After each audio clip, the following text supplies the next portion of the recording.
निर्भया से आभ्या तक 12 साल बाद भी महिलाओं के खिलाफ क्यों नहीं थम पा रही है हैवानियत। कोलकाता में ट्रेनी डॉक्टर के रेप मर्डर मामले में पूरा देश आक्रोशित है। लोग जगह जगह प्रदर्शन कर रहे हैं। इस घटना के बाद से ही महिला सुरक्षा को लेकर कई सवाल उठ रहे हैं। 12 साल पहले दिल्ली की निर्भया कांड ने पूरे देश को हिलाकर रख दिया था।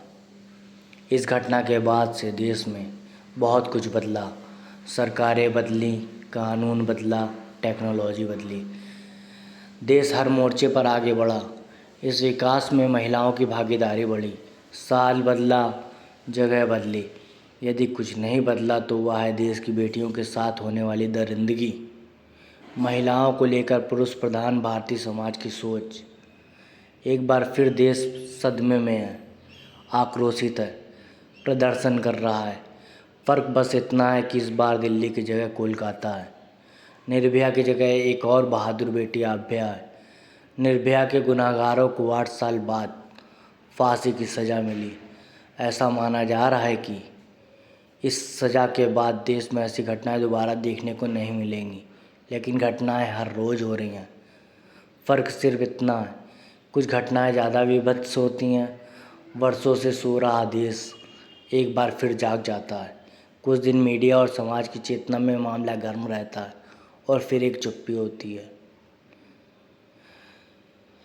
कोलकाता के आरजी मेडिकल कॉलेज में जूनियर डॉक्टर के साथ हुई रेप और हत्या के बाद सवाल उठा कि निर्भया कांड के बाद रेप के लिए कानून कड़े करने के बाद भी अपराधियों के मन में ऐसे अपराध करने से पहले डर क्यों नहीं पैदा होता। ऐसी हैवानियत क्यों नहीं थमती। मानसिक स्वास्थ्य विशेषज्ञ का कहना है कि कानून बदलना अपनी जगह है, लेकिन उससे भी ज़्यादा ज़रूरी है समाज की सोच बदलना। जहां हमेशा महिलाओं को हीन दृष्टि से देखा जाता है। कुछ और कहानी कह रहे हैं ये आंकड़े, चलिए हम आपको बताते हैं। राष्ट्रीय अपराध रिकॉर्ड ब्यूरो एनसीआरबी के आंकड़े बताते हैं कि साल 2012 में महिलाओं के खिलाफ 2,44,270 अपराध दर्ज किए गए थे, जिनमें 24,923 बलात्कार के मामले थे। घटना के एक दशक बाद ऐसी घटनाओं में कमी आने की बजाय उल्टा या तेज़ी से बढ़ रही हैं।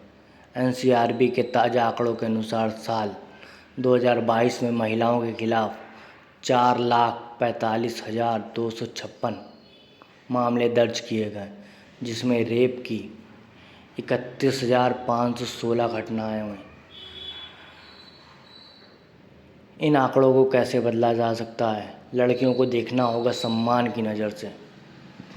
स्वास्थ्य विशेषज्ञ का कहना है, जहां तक निर्भया कांड की बात है तो सिर्फ उसी केस में आरोपियों को फांसी की सज़ा हुई है।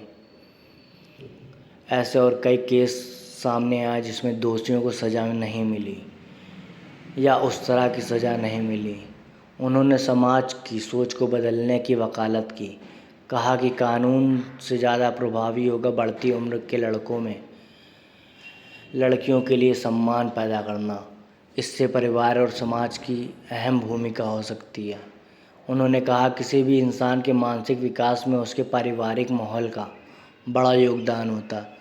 वह किस माहौल में रह रहा है, फ्रेंड सर्कल कैसा है। उदाहरण के तौर पर बचपन में अगर कोई लड़का अपनी बहन या फिर महिला मित्र को मार रहा है, अगर उसी समय उसको रोक दिया जाए और बता दिया जाए लड़की पर हाथ नहीं उठा सकते, तो लड़के के मन में डर होता है, एक रिस्पेक्ट भी पैदा होती है। इस छोटे प्रयास का असर बाद में दिखता है। अगर बचपन में उन्हें रोक दिया जाए तो धीरे धीरे उनके मन में डर खत्म हो जाता है। उनका कहना है मेल डोमिनेट सोसाइटी में बच्चा घर में ही ऐसी चीज़ों को देखता है कि परिवार के अन्य सदस्य माँ के साथ सही तरीके से व्यवहार नहीं कर रहे हैं, इसका भी असर पड़ता है। वहीं उनका कहना है फिल्मों का असर किस तरह से पड़ता है। फिल्मों का भी समाज पर असर पड़ता है। उन्होंने कहा हाल ही में कबीर सिंह, एनिमल जैसी मूवी आई थी जिनमें महिलाओं के लिए रिस्पेक्ट नहीं था, उन पर हाथ उठाया गया था। मानसिक विकास किस दिशा में हो रहा है, बॉलीवुड में इसमें बड़ी भूमिका निभाता है। परिवार के अलावा बढ़ती उम्र, खासकर किशोरावस्था में दोस्तों का असर सबसे ज़्यादा होता है। डॉक्टर कहती हैं अगर देखा जाए तो बच्चा 5वीं या 6ठी क्लास तक की माँ बाप से पूछकर हर चीज़ करता है।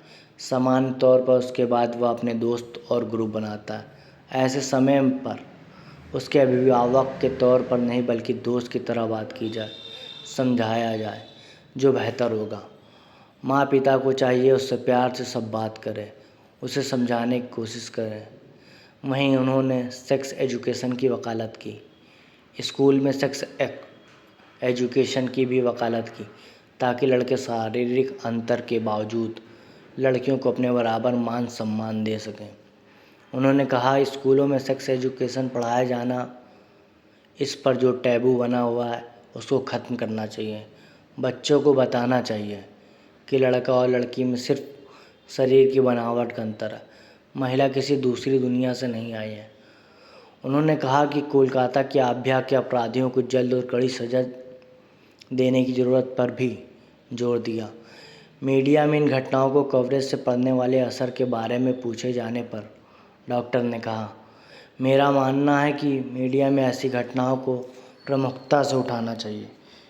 एक ह्यूमन साइकोलॉजी है कि अगर कोई काम छुपा कर हो रहा है वही मीडिया में आ जाता है तो इंसान का दिमाग इसको करने से रोकता है। जो लोग अपराध करने वाले हैं वो रुक सकते हैं।